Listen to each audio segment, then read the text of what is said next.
ਦਰਸ਼ਕੋ break ਤੋਂ ਬਾਅਦ ਤੁਹਾਡਾ ਸਵਾਗਤ ਹੈ ਜੀ। ਡਾਕਟਰ ਸਾਹਿਬ ਐਂਡ ਵਾਲੇ ਇਸ਼ੂ ਬਾਰੇ ਅਸੀਂ ਵਿਚਾਰ ਜਾਣਨਾ ਚਾਹਾਂਗੇ, ਪਰ ਉਸ ਤੋਂ ਪਹਿਲਾਂ ਅਸੀਂ ਫੇਸਬੁੱਕ ਵਿਊਅਰਸ ਮੈਸੇਜ ਲਵਾਂਗੇ ਜੀ।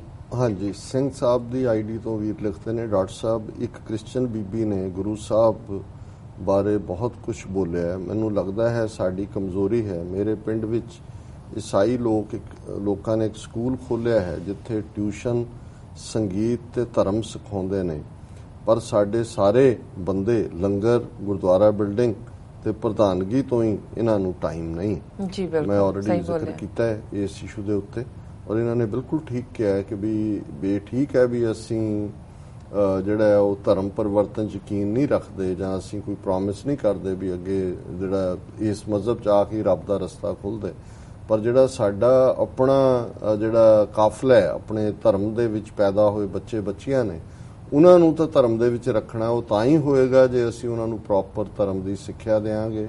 ਉਸ ਕਿਸਮ ਦੇ ਅਦਾਰੇ, ਉਹਨਾਂ ਦੇ ਵਿੱਚ ਇੱਕ ਪ੍ਰਾਈਡ ਹੋਏਗਾ ਸਿੱਖ ਹੋਣ ਦਾ। ਉਹਦੇ ਲਈ ਸਾਡੀਆਂ ਬਹੁਤ ਸਾਰੀਆਂ ਗੁਰਦੁਆਰਾ ਕਮੇਟੀਆਂ, ਇਹ ਨਹੀਂ ਵੀ ਇੱਥੇ ਵੀ ਕੋਈ ਇਹ ਸਾਡੀ ਪ੍ਰਾਇੋਰਟੀ 'ਚ ਨਹੀਂ ਹੈ, ਔਰ ਜ਼ਿਆਦਾ ਜ਼ੋਰ ਵੱਡੇ ਬਿਲਡਿੰਗ ਬਣਾਉਣ ਤੇ ਔਰ ਲੰਗਰ ਔਰ ਦੂਸਰਿਆਂ ਦੇ ਉੱਤੇ ਹੀ ਹੈ। ਬਿਲਕੁਲ ਠੀਕ, ਤੁਸੀਂ ਠੀਕ ਨਬਜ਼ ਤੇ ਹੱਥ ਰੱਖਿਆ। ਪਾਕਿਸਤਾਨੀ ਵੀ ਲਿਖਦੇ ਨੇ, regularly we are watching your show, keep it up strongly for free Khalistan, we are with you, Khalistan ਜ਼ਿੰਦਾਬਾਦ। ਬਹੁਤ ਸ਼ੁਕਰੀਆ। ਜਾਫੀ ਸਿੰਘ ਢਿੱਲੋਂ, ਨਿੰਦਰ ਸਿੰਘ, ਸੁਹੇਲ ਪੱਟੀ ਕੋਹਾਟ ਤੋਂ ਜਿਹੜੇ ਉਹ ਲਿਖਦੇ ਨੇ, ਹਮ ਪਾਕਿਸਤਾਨੀ ਖਾਲਿਸਤਾਨ ਕੀ ਮੁਕੰਮਲ ਹਮਾਇਤ ਕਰਤੇ हैं।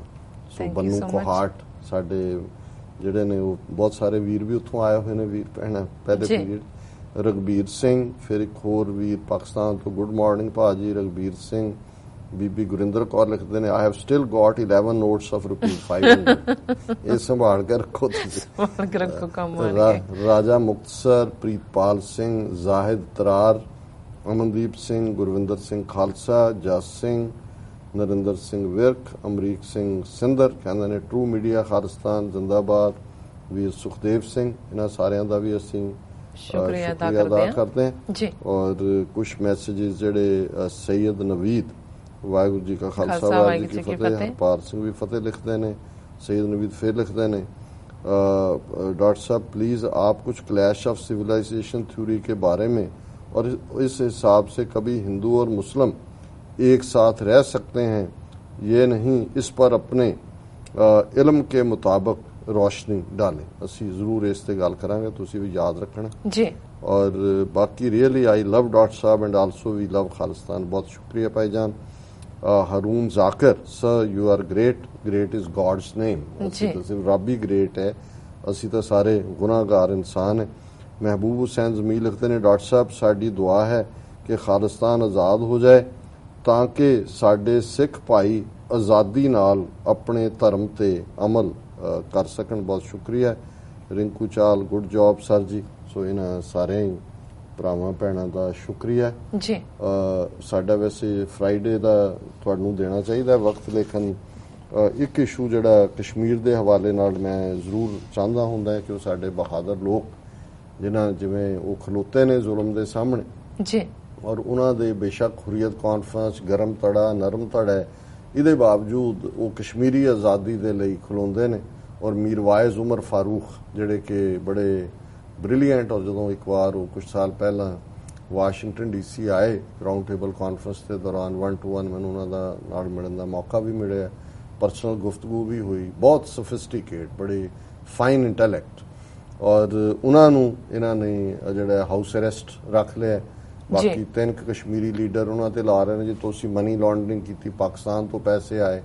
ਸੋ ਹੁਣ ਲੇਕਿਨ ਕੁਛ ਨਾ ਕੁਛ ਈਵਨ ਇੱਧਰ ਬੈਠੇ ਲੋਕ ਵੀ ਕੁਛ ਇਮਾਨਦਾਰ ਆਵਾਜ਼ਾਂ ਨੇ ਜਿਨ੍ਹਾਂ 'ਚ ਮਨੀ ਸ਼ੰਕਰ ਆਇਰ ਹੈ ਜਿਹੜਾ ਕਾਂਗਰਸ ਦਾ ਕਾਫੀ ਪ੍ਰੋਮੀਨੈਂਟ ਮਿਨਿਸਟਰ ਵੀ ਰਿਹਾ, ਸਪੋਰਟਸ ਮਿਨਿਸਟਰ ਵੀ ਸੀ ਇੱਕ ਪੀਰੀਅਡ 'ਚ, ਔਰ ਉਹਨੇ ਪਿਛਲੇ ਦਿਨਾਂ 'ਚ ਇੱਕ ਸੈਮੀਨਾਰ ਅਟੈਂਡ ਕੀਤਾ ਜਿਹੜਾ centre for piece and progress ਵਾਲਿਆਂ ਨੇ ਕਸ਼ਮੀਰ 'ਚ ਕਰਾਇਆ ਸ੍ਰੀਨਗਰ 'ਚ। ਔਰ ਸੈਮੀਨਾਰ ਸੀ ਕਸ਼ਮੀਰ ਇਸ਼ੂ ਏ ਰੋਡ ਅਹੈਡ, ਔਰ ਉਹਦੇ 'ਚ ਉਹਨਾਂ ਨੇ ਕਿਹਾ ਇੱਕ ਗੱਲ ਬੜੀ, ਕਿਉਂਕਿ ਇਹ ਬੜਾ ਹਿਸਟਰੀ ਓਰੀਐਂਟਡ ਬੰਦਾ ਹੈ, ਹਿਸਟਰੀ ਮਾਈਂਡਡ ਹੈ ਜੀ। ਉਹਦੇ 'ਚ ਉਹਨਾਂ ਨੇ ਕਿਹਾ ਹੁਣ ਪਿਛਲੇ ਦਿਨਾਂ 'ਚ ਅਮਿਤ ਸ਼ਾਹ ਜਿਹੜਾ BJP ਦਾ ਪ੍ਰੈਜ਼ੀਡੈਂਟ ਹੈ ਉਹਨੂੰ ਪੁੱਛਿਆ ਜੀ ਜੰਮੂ ਕਸ਼ਮੀਰ 'ਚ ਕਦੋਂ ਸਿਚੁਏਸ਼ਨ ਕੰਟਰੋਲ 'ਚ ਹੋਏਗੀ।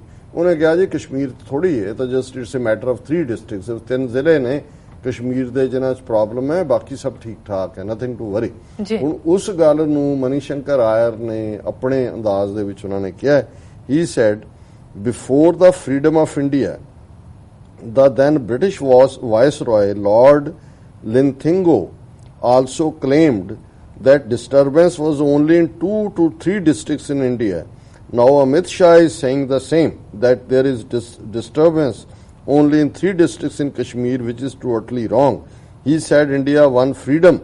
Despite Linlithgow's claims, a tacit admission that Kashmir is destined to win freedom. ਉਹਨੇ ਇਹ ਕਿਹਾ, ਲਾਰਡ ਲਿਨਲਿਥਗੋ, ਉਹਨੇ ਕਿਹਾ ਕਿ ਜਦੋਂ ਉਹਨੂੰ ਪੁੱਛਿਆ ਜਾਂਦਾ ਸੀ ਕਿ ਵੀ ਇਹ ਇੰਡੀਆ 'ਚ ਫਰੀडम ਸਟਰਗਲ ਚੱਲ ਰਹੀ ਹੈ, ਉਹਨੇ ਵੀ ਕਿਹਾ, ਉਹਨੇ ਕਿਹਾ ਇਹ ਕੋਈ ਨਹੀਂ, ਸਾਰੇ ਭਾਰਤੀ ਬਹੁਤ ਸਾਡੇ ਤੋਂ ਖੁਸ਼ ਨੇ, 3 ਜ਼ਿਲ੍ਹੇ ਨੇ ਜਿਨ੍ਹਾਂ ਦੇ ਵਿੱਚ ਪ੍ਰੋਬਲਮ ਹੈ। ਔਰ ਹੁਣ ਉਹੀ ਸਟੇਟਮੈਂਟ ਕਹਿੰਦੇ ਇਹਦੇ ਬਾਵਜੂਦ ਕਿ ਉਹਨੇ ਇਹ ਕਿਹਾ ਸੀ ਲਿਨਲਿਥਗੋ ਨੇ ਕਿ 3 ਜ਼ਿਲ੍ਹੇ ਨੇ, ਇੰਡੀਆ ਫ੍ਰੀ ਹੋਇਆ। ਇਹਦਾ ਮਤਲਬ ਵੀ ਇੰਪਲਸ ਸਾਰੇ ਲੋਕਾਂ ਦੀ ਸੀ, ਭਾਵੇਂ ਵੋਕਲ ਉਹ 3 ਥਾਵਾਂ ਦੇ ਲੋਕ ਹੀ ਹੋਣਗੇ। ਉਹਨੇ ਕਿਹਾ ਜੀ ਐਗਜ਼ੈਕਟਲੀ ਅੱਜ ਜਦੋਂ ਅਮਿਤ ਸ਼ਾਹ ਇਹ ਕਹਿ ਰਿਹਾ ਕਿ ਜੀ 3 ਜ਼ਿਲ੍ਹੇ ਨੇ ਕਸ਼ਮੀਰ ਦੇ, ਫਿਰ ਉਹਨੂੰ ਲਿਨਲਿਥਗੋ ਦੀ ਗੱਲ ਯਾਦ ਰੱਖ ਲੈਣੀ ਚਾਹੀਦੀ ਹੈ ਕਿ ਜੇ ਇੰਡੀਆ ਦੀ ਫਰੀडम ਹੋਈ, ਕਹਿਣਾ ਉਹ ਇਹ ਚਾਹੁੰਦਾ ਹੈ ਕਿ ਅਲਟੀਮੇਟਲੀ ਇਹ ਕਸ਼ਮੀਰੀਆਂ ਦੀ ਆਵਾਜ਼ ਹੈ ਔਰ ਅਲਟੀਮੇਟਲੀ ਉਹ ਫ੍ਰੀ ਹੋਣਗੇ। ਸੋ ਮੇਰਾ ਖਿਆਲ ਹੈ ਵੀ ਮੈਂ ਕੀ ਕਹਿੰਦੇ ਨੇ ਵੀ ਦਿਲ ਤਰਾਵੇ ਲਈ ਸਹੀ ਤੁਹਾਨੂੰ ਕਹਿ ਰਹੇ ਹਾਂ ਵੀ ਤੁਸੀਂ ਪੜ੍ਹ ਲਓ। ਆਪਾਂ ਜੀ ਡਾਕਟਰ ਸਾਹਿਬ ਸਾਡੇ ਕੋਲ ਈਮੇਲ ਆਈ ਹੈ ਕਾਮਰਾਨ ਚੌਧਰੀ ਜੀ ਦੀ कश्मीर तो ये लिखते हैं, टीवी 84 की फुल टीम को क्रेडिट जाता है जो तमाम सिख ब्रदर में अपने हक को लेकर अवेयरनेस पैदा कर रहे हैं। I really like doctor Amarjeet Singh show, seriously TV 84 देखने से पहले मुझ जैसे एक आम इंसान को नहीं था पता कि सिख क्यों खालिस्तान के लिए जद्दोजहद कर रहे हैं। और उन्होंने ये भी कहा है कि जो कश्मीर वाले हैं वो उनमें इतनी गर्मजोशी है मगर सिखों में इतनी गर्मजोशी नहीं है, मगर फिर भी स्टिल कश्मीरी वो अपनी मांग को जारी रख रहे हैं, अपनी आज़ादी के लिए जूझ रहे हैं। मुझे ये लग रहा है कि जो हमारे सिख हैं वो एक पेज पे नहीं है। सो इन द एंड ऑफ सारी टीम को मेरा सल्यूट। जी डॉक्टर साहब। ਕਾਮਰਾਨ ਚੌਧਰੀ ਸਾਹਿਬ ਦਾ ਬਹੁਤ ਬਹੁਤ ਸ਼ੁਕਰੀਆ, ਉਹਨਾਂ ਨੇ ਟੀਵੀ 84 ਦੀ ਜਿਹੜੀ ਹੈ ਐਪਰੀਸ਼ੀਏਟ ਕੀਤਾ ਟੀਵੀ 84 ਨੂੰ ਜੀ। ਸਿੱਖਾਂ ਦੇ ਲਈ ਉਹ ਹਮਦਰਦੀ ਰੱਖਦੇ ਨੇ, ਉਹਨਾਂ ਨੇ ਬੜੇ ਕਾਈਂਡ ਵਰਡਸ, ਬੜੇ ਜਿਹੜੇ ਨੇ ਉਹ ਭਲੇ ਸ਼ਬਦ ਕਹੇ ਨੇ। ਜਿਹੜਾ ਉਹਨਾਂ ਨੇ ਇਹ ਕਿਹਾ ਕਿ ਵੀ ਗਰਮਜੋਸ਼ੀ ਹੈ ਕਸ਼ਮੀਰ 'ਚ ਔਰ ਪੰਜਾਬ 'ਚ ਨਹੀਂ ਹੈ, ਸਿੱਖਾਂ 'ਚ ਨਹੀਂ ਹੈ, ਮੈਂ ਸਮਝਦਾ ਵੀ ਗੱਲ ਉਹਨਾਂ ਦੀ ਗਲਤ ਨਹੀਂ ਹੈ। ਪਰ ਜੇ ਤੁਸੀਂ ਪਰਸਪੈਕਟਿਵ ਨੂੰ ਦੇਖੋ ਕਿ ਮੂਵਮੈਂਟਸ ਦੇ ਵਿੱਚ ਉਬਾਲ ਆਉਂਦਾ ਹੈ, ਫਿਰ ਜ਼ੁਲਮ ਹੁੰਦਾ, ਇੱਕ ਸਟੇਜ ਤੇ ਲੱਗਦਾ ਹੈ ਦਬ ਗਈ, ਉਹ ਫਿਰ ਉਭਰਦੀ ਹੈ। ਸੋ ਸਿੱਖ ਮੂਵਮੈਂਟ ਜਿਹੜੀ ਹਥਿਆਰਬੰਦ ਸੀ, ਆਰਮਡ ਸਟਰਗਲ ਸੀ, 1984 ਤੋਂ 1995 ਤੱਕ ਪੂਰੇ ਜ਼ੋਰ ਨਾਲ ਸੀ। ਇੱਕ ਜਨਰੇਸ਼ਨ ਉਹਨਾਂ ਨੇ ਮਾਰ ਦਿੱਤੀ, ਦੂਸਰੀ ਡਰੱਗਸ ਦੇ ਹਵਾਲੇ ਕਰ ਦਿੱਤੀ, ਪਰ ਗੱਲ ਮੁੱਕੀ ਨਹੀਂ ਹੈ। ਔਰ ਇਹ ਗੱਲ ਇਵਨ ਜਦੋਂ ਵਾਸ਼ਿੰਗਟਨ 'ਚ ਅਸੀਂ ਮੋਦੀ ਦੇ ਖਿਲਾਫ ਦੋਨੋਂ ਹੀ ਪ੍ਰੋਟੈਸਟ ਕੀਤੇ ਤੇ ਪਾਕਿਸਤਾਨੀ ਮੀਡੀਆ ਦਾ ਇੱਕ ਬੜਾ ਪ੍ਰੋਮੀਨੈਂਟ ਬੰਦੇ ਉੱਥੇ ਆ ਕੇ ਕਹਿੰਦਾ ਕਿਉਂਕਿ ਕਸ਼ਮੀਰੀਆਂ ਦੀ ਗਿਣਤੀ ਬਹੁਤ ਥੋੜੀ ਸੀ, 60-70 ਸੀ। ਉਹਨੇ ਕਿਹਾ ਵੀ ਜਿੱਥੇ ਕਸ਼ਮੀਰੀ ਲੜਾਈ ਲੜ ਰਹੇ ਨੇ ਉੱਥੇ ਅੱਜ ਕਿੱਥੇ ਗਏ ਇਹ ਜਿਹੜੇ ਨੇ ਕਸ਼ਮੀਰੀ ਔਰ ਪਾਕਿਸਤਾਨੀ, ਇੱਥੇ ਕਿਉਂ ਨਹੀਂ ਆਏ? ਔਰ ਸਿੱਖਾਂ ਦਾ ਦੇਖੋ ਕਿਵੇਂ ਕਿਸ ਜੋਸ਼ 'ਚ ਨੇ। ਸੋ ਇਸ ਵੇਲੇ ਠੀਕ ਹੈ ਕਿ 5 ਮਿਲੀਅਨ ਸਿੱਖ ਡਾਇਸਪੋਰਾ ਪੂਰੀ ਜੋਸ਼ੋ ਖਰੋਸ਼ ਦੇ ਨਾਲ ਇਸ ਗੱਲ ਨੂੰ ਅੱਗੇ ਤੋਰ ਰਿਹਾ, ਪਰ ਇਹ ਨਹੀਂ ਹੈ ਵੀ ਪੰਜਾਬ ਦੇ ਵਿੱਚ ਗੱਲ ਮੁੱਕ ਗਈ ਹੋਈ ਹੈ। ਇੱਕ ਉਭਾਰ ਹੈ ਜਿਹੜਾ ਕਿ ਕਿਸੇ ਵੇਲੇ ਵੀ ਜਿਵੇਂ ਹੁੰਦਾ ਹੈ ਕਿ ਜੀ ਵੋਲਕੈਨੋ ਐਰਪਟ ਹੁੰਦਾ ਹੈ, ਲੋਕ ਜਿਹੜੇ ਨੇ ਉਹ ਹਮਦਰਦੀ ਰੱਖਦੇ ਨੇ। ਔਰ ਸਰਬੱਤ ਖਾਲਸਾ ਹੋਇਆ ਜਾਂ ਦੂਸਰਾ, ਉਦੋਂ ਇਸ ਗੱਲ ਸਾਹਮਣੇ ਆਉਂਦੀ ਹੈ ਕਿ ਸਿੱਖੀ ਦੀ ਗੱਲ, ਪੰਥ ਦੀ ਗੱਲ, ਆਜ਼ਾਦੀ ਦੀ ਗੱਲ ਹੈ। ਸੋ ਇਹਨਾਂ ਦਾ ਬਹੁਤ ਬਹੁਤ ਸ਼ੁਕਰੀਆ ਕਾਮਰਾਨ ਚੌਧਰੀ ਸਾਹਿਬ ਦਾ, ਉਹਨਾਂ ਨੇ ਸਾਨੂੰ ਲਿਖਿਆ। ਜੀ ਡਾਕਟਰ ਸਾਹਿਬ, ਹੁਣ ਤੁਸੀਂ ਸਾਡੇ ਦਰਸ਼ਕਾਂ ਨੂੰ ਦੱਸ ਦਿਓ ਅੱਜ ਦਾ ਵਿਚਾਰ। ਜਿਵੇਂ ਅਸੀਂ ਹਰ ਫਰਾਈਡੇ ਬਾਬਾ ਫਰੀਦ ਜੀ ਦੇ ਸਲੋਕ ਜਿਹੜੇ ਗੁਰੂ ਗ੍ਰੰਥ ਸਾਹਿਬ 'ਚ ਨੇ ਉਹਨਾਂ ਦਾ ਜ਼ਿਕਰ ਕਰਦੇ ਹਾਂ, ਉਹਨਾਂ ਤੇ ਵਿਚਾਰ ਕਰਦੇ ਹਾਂ। ਅੱਜ ਅਸੀਂ 3 ਸਲੋਕ ਇਸ ਵਿਚਾਰ ਦੇ ਲਈ ਚੁਣੇ ਨੇ। ਫਰੀਦਾ ਸਿਰ ਪਲਿਆ ਦਾੜੀ ਪਲੀ, ਮੁੱਛਾਂ ਪੀ ਪਲੀਆਂ, ਰੇ ਮਨ ਗਹਿਲੇ ਬਾਵਲੇ, ਮਾਣੇ ਕਿਆ ਰਲੀਆਂ। ਹੁਣ ਪਲਿਆ ਦਾ ਮਤਲਬ ਹੈ ਕਿ ਚਿੱਟਾ ਹੋ ਗਿਆ। ਹੁਣ ਉਹ ਆਪਣੇ ਬੁਢਾਪੇ 'ਚ ਜਦੋਂ ਅਸੀਂ ਆ ਜਾਂਦੇ ਹਾਂ ਤੇ ਜਵਾਨੀ ਨਿਕਲ ਗਈ, ਜ਼ਿੰਦਗੀ ਨਿਕਲ ਗਈ, ਤੇ ਬਾਬਾ ਫਰੀਦ ਸਮਝਾ ਸਾਨੂੰ ਰਹੇ ਨੇ, ਪਰ ਆਪਣੇ ਆਪ ਨੂੰ ਐਡਰੈਸ ਕਰਕੇ ਕਿ ਹੇ ਫਰੀਦ, ਤੇਰਾ ਸਿਰ ਵੀ ਚਿੱਟਾ ਹੋ ਗਿਆ ਹੈ, ਦਾੜੀ ਵੀ ਚਿੱਟੀ ਹੋ ਗਈ ਹੈ, ਮੁੱਛਾਂ ਵੀ ਚਿੱਟੀਆਂ ਹੋ ਗਈਆਂ ਜੀ, ਕਿ ਹੇ ਗਹਿਰੀ ਨੀਂਦ ਦੇ ਵਿੱਚ, ਗਾਫਲ ਨੀਂਦ ਦੇ ਵਿੱਚ ਸੁੱਤੇ ਹੋਏ ਬਾਵਰੇ ਝੱਲੇ, ਮਾਣੇ ਕਿਆ ਰਲੀਆਂ, ਕਿਹੜੇ ਦੁਨਿਆਵੀ ਆਨੰਦਾਂ 'ਚ ਪਿਆ ਆ। ਉਹ ਤਾਂ ਜਾਣ ਦਾ ਵਕਤ ਨੇੜੇ ਆ ਗਿਆ ਔਰ ਤੂੰ ਉਸ ਪਿਆਰੇ ਰੱਬ ਨੂੰ ਯਾਦ ਨਹੀਂ ਕੀਤਾ। ਅਗਲਾ ਸ਼ਲੋਕ ਵੀ ਇਸੇ ਹੀ ਥਾਟ ਨੂੰ ਕੰਟੀਨਿਊ ਕਰਦਾ ਹੈ। ਫਰੀਦਾ ਕੋਠੇ ਤੁੱਕਣ ਕੇਤੜਾ, ਪਿਰ ਨੀਂਦੜੀ ਨਿਵਾਰ, ਜੋ ਦਹਿ ਲੱਦੇ ਗਾਣਵੇ, ਗਏ ਵਿਲਾੜ ਵਿਲਾੜ। ਫਰੀਦ ਕਹਿੰਦੇ ਨੇ ਕਿ ਵੀ ਤੂੰ ਦੌੜ ਰਿਹਾ ਜ਼ਿੰਦਗੀ ਦੀ ਦੌੜ, ਕਿੰਨੀ ਕੋਠੇ ਤੇ ਵਾਂਗ, ਜਿਵੇਂ ਕੋਠਾ ਇੱਕ ਸੀਮਤ ਹੁੰਦਾ, ਉਨੀ ਕੁ ਦੌੜ ਹੈ ਜ਼ਿੰਦਗੀ ਦੀ ਦੌੜ। ਹੋਰ ਕਿੰਨੀ ਕੁ ਦੌੜ ਲੈਂਗਾ? ਉੱਥੇ ਤੱਕ ਤੂੰ ਪਹੁੰਚ ਗਿਆ ਕਿ ਦੌੜ ਤੂੰ ਦੌੜ ਲਈ, ਪਹਿਲਾਂ ਹੀ ਛੋਟਾ ਜ਼ਿੰਦਗੀ ਦਾ ਦਾਇਰਾ ਸੀ ਜੀ। ਹੁਣ ਜਿਹੜਾ ਕਿੰਨਾ ਕੁ ਹੋਰ ਦੌੜੇਗਾ। ਪਿਰ ਨੀਂਦੜੀ ਨਿਵਾਰ, ਇਹ ਜਿਹੜੀ ਰੱਬ ਦੇ ਨਾਲ ਪ੍ਰੀਤ ਨਾ ਪਾਣਾ, ਗਫਲਤ ਦੇ ਵਿੱਚ ਸੌਣਾ, ਇਸ ਚੋਂ ਨਿਕਲ।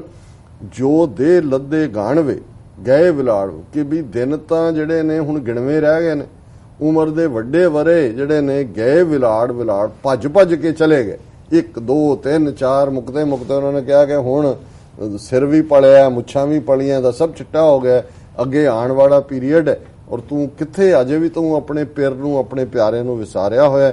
ਔਰ ਅਖੀਰਲਾ ਸ਼ਲੋਕ ਜਿਹੜਾ ਵਿਚਾਰ ਅਧੀਨ ਹੈ, ਫਰੀਦਾ ਕੋਠੇ ਮੰਡਪ ਮਾੜੀਆਂ, ਏਤ ਨ ਲਾਏ ਚਿੱਤ, ਮਿੱਟੀ ਪਈ ਅਤੋਲਵੀਂ, ਕੋਏ ਨਾ ਹੋਸੀ ਮਿੱਤ। ਹੁਣ ਕਾਹਦਾ ਮਾਣ ਹੁੰਦਾ? ਜਵਾਨੀ ਦਾ ਹੁੰਦਾ, ਹੁਸਨ ਦਾ ਹੁੰਦਾ, ਦੌਲਤ ਦਾ ਹੁੰਦਾ, ਵੱਡੇ ਘਰ ਦਾ ਹੁੰਦਾ, ਇੱਥੇ ਵਧੀਆ ਗੱਡੀ ਦਾ ਵੀ ਹੁੰਦਾ।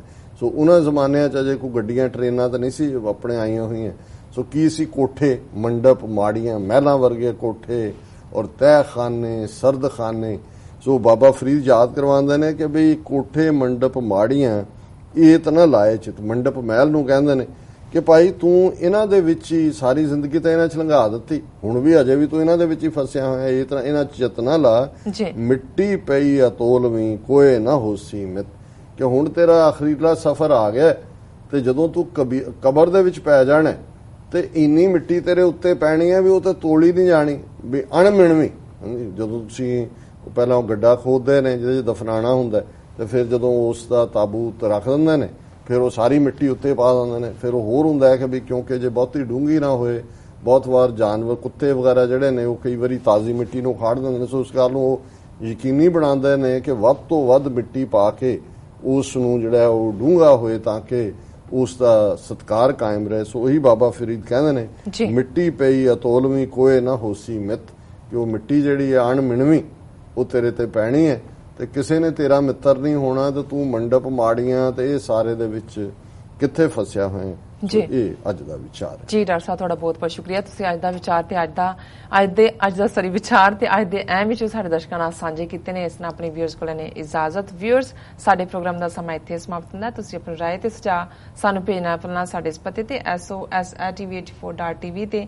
ਅਸੀਂ ਆਪਣਾ ਪ੍ਰੋਗਰਾਮ ਲੈ ਕੇ ਫਿਰ ਦੁਬਾਰਾ ਹਾਜ਼ਰ ਹੋਵਾਂਗੇ। ਤਦ ਤੱਕ ਲਈ ਮੈਨੂੰ ਤੇ ਆਪਣਾ ਸੁਣਾ ਗਿਆ ਦਿਓ।